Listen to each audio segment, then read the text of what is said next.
Facebook has taken down a large group page that was allegedly being used to dox ICE agents in Chicago. The move apparently came at the request of Attorney General Pam Bondi in the DOJ. Bondi wrote on X, "The wave of violence against ICE has been driven by online apps and social media campaigns designed to put ICE officers at risk just for doing their jobs. The Department of Justice will continue engaging tech companies to eliminate platforms where radicals can incite imminent violence against federal law enforcement." In response to that post, many on the left pointed out the hypocrisy of the DOJ requesting social media companies to take down content. Mehdi Hassan writing, "They're bragging about their social media censorship efforts. I'm sure Matt Taibbi and Barry Weiss and the rest of the Twitter Files crew will be all over this, right?" And the Bulwark's Sam Stein added his own thoughts, quote, "Amazing. When the Biden administration reached out to Facebook to take down pages filled with COVID disinformation, it caused Zuckerberg to decry a full assault on free speech in America. Now the Trump administration reaches out to remove ICE information and Facebook complies." But Real Clear Investigations' Mark Hemingway fired back at Stein, writing, quote, "Facebook removing a group directly tied to imminent physical threats on law enforcement is exactly the same as Facebook banning people for a year if they said COVID leaked from the Wuhan Institute of Virology. Great take, Sam. Really nailed the hypocrisy."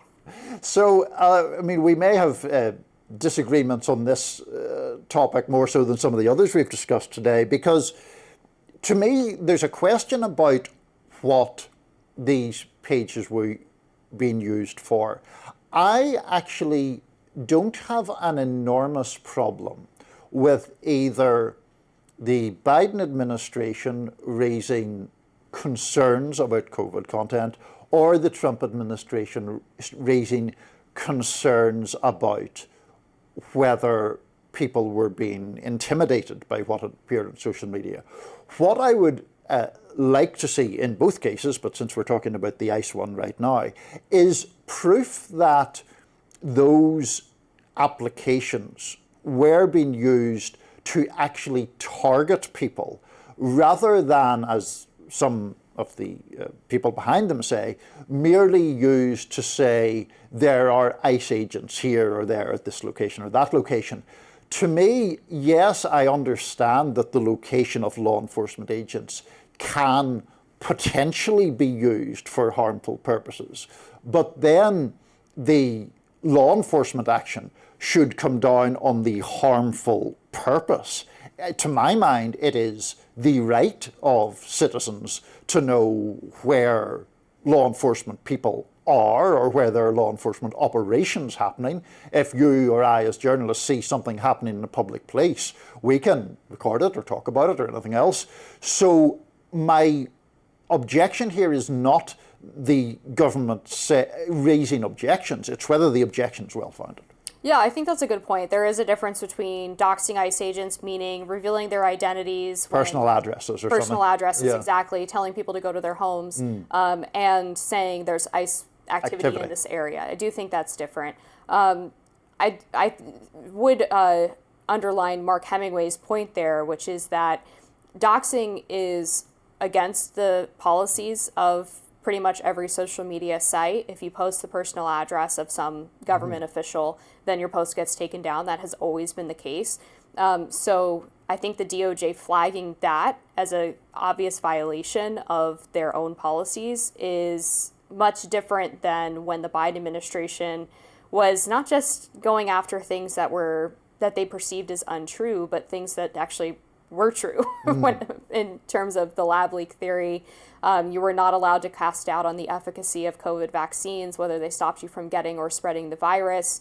There were censorship campaigns against people who said that the COVID vaccine was messing with women's menstrual cycles, which the New York Times then 2 months later did a report on and said that they found it to be true.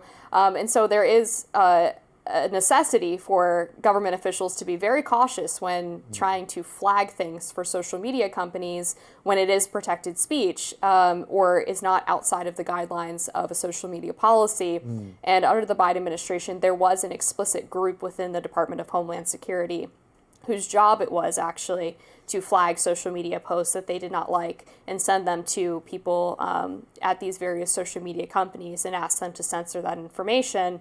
And of course, at the same time, the Biden administration was, and their fellow Democrats in Congress were threatening greater regulation of social media companies, including actually the anti-monopolization efforts through the FCC chair, or the FTC chair rather.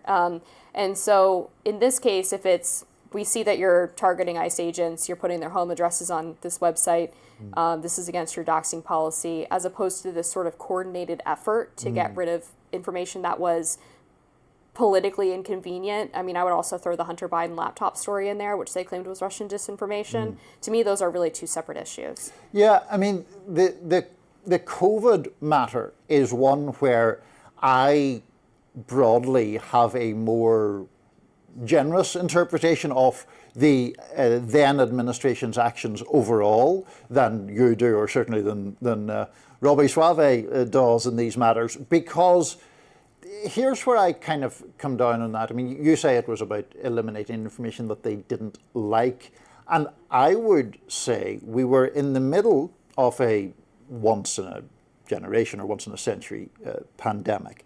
To my mind, the government in that situation has a legitimate interest in not having false information propagated that would undercut public health.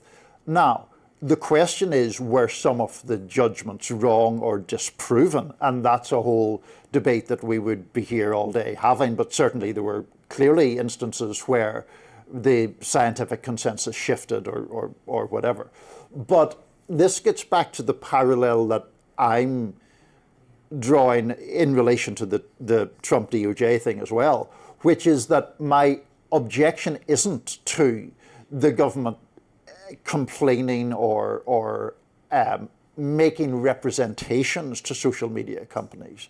My objection is whether that is founded in real and verifiable concern or not. So therefore, in relation to COVID, it's not about whether they liked it or not, it's that were they right in saying it was false or not. If they were wrong in saying it was false, that's a different thing. In relation to Trump and the DOJ and ICE agents, are people using this app that has been taken down to dox or incite acts of violence or violence against property against people, or are they simply informing fellow activists, fellow members of the public, where ICE activities are taking place? And one of the things that happened that led me to believe that the Biden administration was censoring information they didn't like as opposed to things that they actually believed were false was in the case of the lab leak theory, we did have those FOIA emails from Dr. Fauci where it became clear that they were trying to suppress that, not because they didn't believe that it was possible or that it was true, but because they were afraid that their own hand in funding gain-of-function research would come to light. Because we saw that in the early days of the pandemic, Dr. Fauci was actually conferring with his fellow scientists in the NIH, and that they did believe that the lab leak theory was a reasonable hypothesis for what happened. But suddenly, after this meeting that he had with Harvard and Evergrande, which is a Chinese company, about a grant that they were going to make to Harvard, which was allegedly done in exchange for tamping down them raising issues about the lab leak theory, we suddenly see this shift in the language in the emails and how they need to go after people who are saying this on social media and how the president himself was spreading misinformation. So to me, that suggests a much more malicious motivation for the censorship campaign as opposed to just, well, they were worried about people getting wrong ideas about public health directives. Yeah, I mean, the gain of function issue is, I would say, one that I am less defensive, I find the then administration's conduct less defensible on, because to the extent that I can track that argument, and it does become very scientific, it does seem that there was a funding of gain-of-function research going on, and that's obviously problematic. In that period, though, I think you would agree that there were, separate from very important issues like gain-of-function research, there were just out-and-out grifters propagating obvious misinformation with the intention of profiting from it or selling kind of quack cures to COVID. And I think that it is perfectly legitimate for the government to raise objections to that. Yeah, perhaps there were some, but obviously I know a lot of people who are either conservatives or scientists, like Dr. Bhattacharya was one of those censored following the Great Barrington Declaration. And so they cast this really deliberately wide net that, in my view, was meant to just tamp down dissent of the public health bureaucracy. Would you, to get back to the issue of the day, would you agree with me, though, that though the ICE app is only being used to inform people of ICE activity, that's okay? Yeah, I'm less excited about censorship of that. I mean, I do think the context is important in that we did have the sniper in Dallas who attempted to kill ICE agents, and we have had multiple instances of protesters going and obstructing federal law enforcement proceedings, whether it's blocking their vehicles or ramming their vehicles.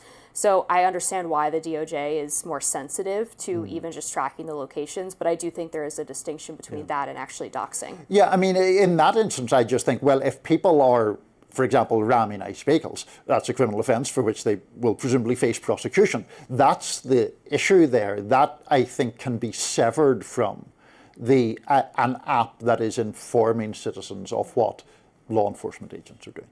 All right. We have a lot more to talk about on Rising. Stay with us.